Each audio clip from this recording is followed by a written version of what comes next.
Salam, selamat pagi Bapak Ibu yang dikasihi oleh Tuhan. Kita bertemu kembali di dalam renungan harian GP Kris Pangkal Pinang.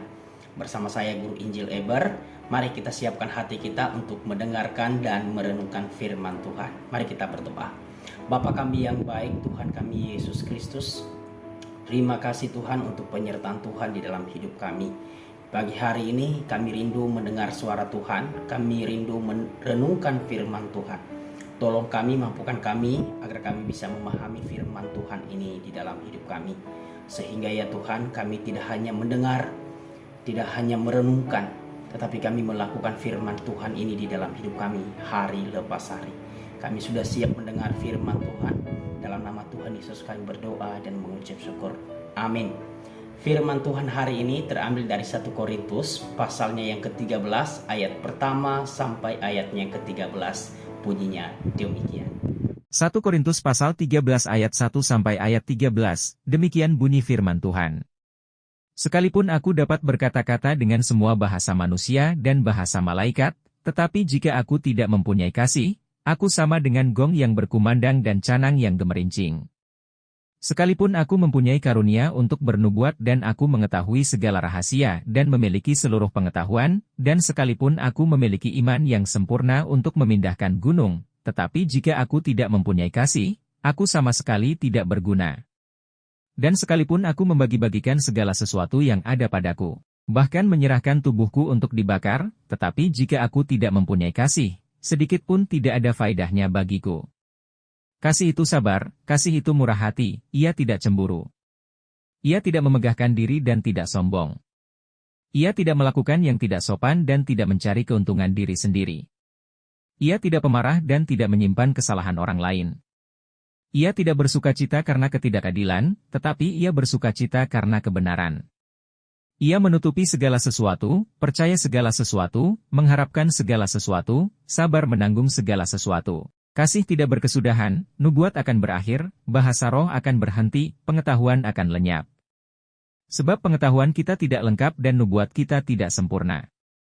Tetapi jika yang sempurna tiba, maka yang tidak sempurna itu akan lenyap. Ketika aku kanak-kanak, aku berkata-kata seperti kanak-kanak, aku merasa seperti kanak-kanak, aku berpikir seperti kanak-kanak. Sekarang sesudah aku menjadi dewasa, aku meninggalkan sifat kanak-kanak itu.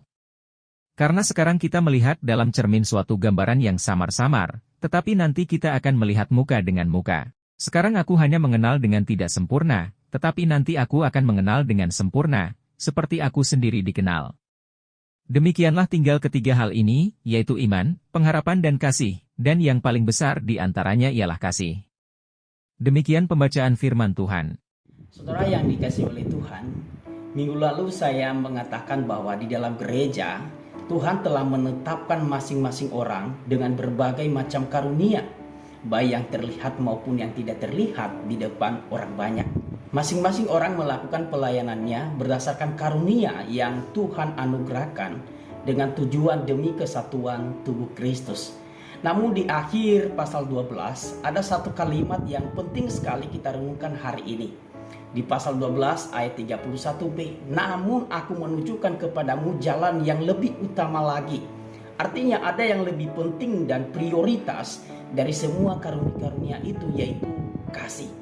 Orang bisa melayani tanpa kasih? Bisa. Saya punya cerita. Ada sebuah keluarga yang kelihatannya harmonis sekali. Suatu hari suami istri berbincang-bincang di meja makan. Awalnya mereka sambil makan, sambil bercanda. Di akhir makan malam mereka, istri berkata kepada suaminya, "Ada hal yang penting aku sampaikan kepada kamu sayang. Hal itu perlu kamu tahu." Suaminya berkata, "Apa itu?" Istrinya berkata, "Ini hal yang sangat penting. Selama 2 tahun terakhir ini saya tidak mencintaimu lagi. Saya merasa hampa, tidak ada rasa cintaku padamu. Tetapi saya akan tetap melakukan tugasmu sebagai seorang istri pada umumnya. Saya akan masak, beres-beres rumah, melayanimu, tidur denganmu. Saya akan melakukan tugas-tugas saya sebagai seorang istri. Tetapi maaf, saya melakukannya tanpa kasih." Suasana begitu hening dan kemudian suaminya meninggalkan meja makan dengan perpaduan emosi di dalam hatinya.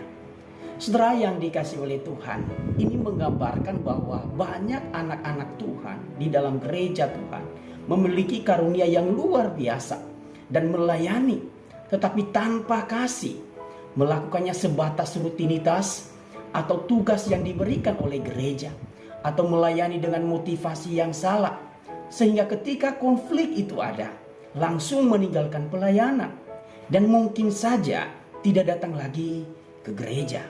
Saudara yang dikasih oleh Tuhan, dalam bacaan hari ini Paulus sedang mengajarkan kepada kita, yaitu tentang keutamaan kasih.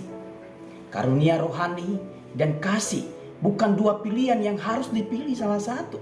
Sebaliknya, Paulus ingin menunjukkan bahwa penggunaan karunia rohani yang benar harus bersumber dari kasih. Sebuah karunia rohani mungkin berpotensi memberikan manfaat lebih banyak dan lebih langsung kepada jemaat daripada jenis karunia yang lain.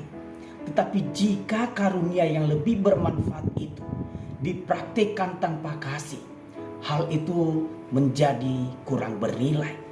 Jadi bukan soal jenis karunianya, melainkan penggunaannya.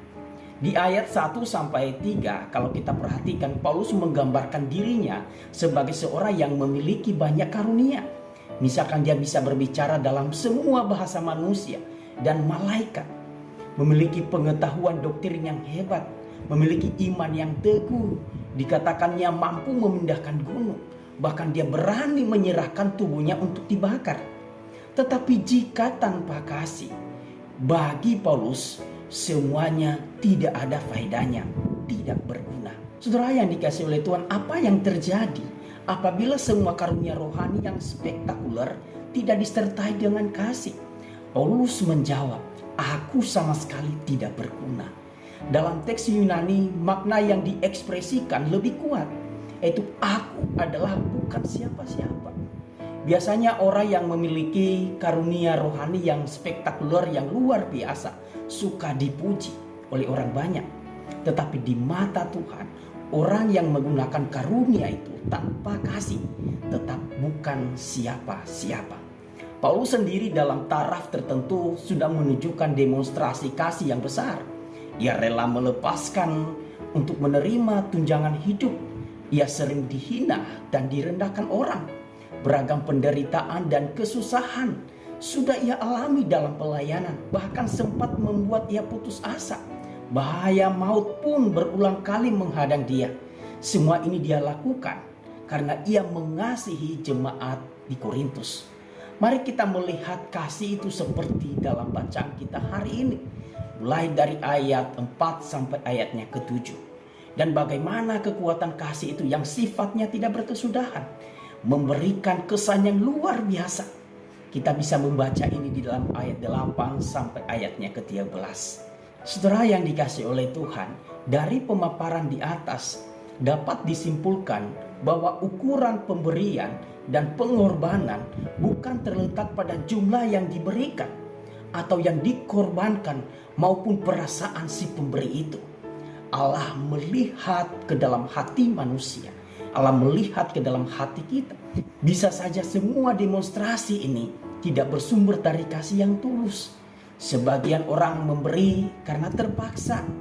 Yang lain berani berkorban karena menginginkan pamrih dari orang yang ditolong atau pahala dari Allah.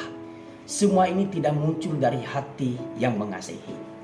Bukankah demonstrasi kasih demi mendapatkan keuntungan bagi dirinya sendiri sebenarnya adalah sebuah egoisme?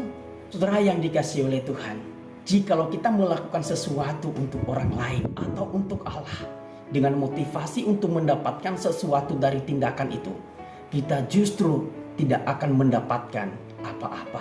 Sebaliknya, apabila kita melakukan berdasarkan kasih, keinginan untuk memberikan manfaat atau faedah bagi orang lain, kita juga akan mendapatkan faedah dari tindakan itu sendiri.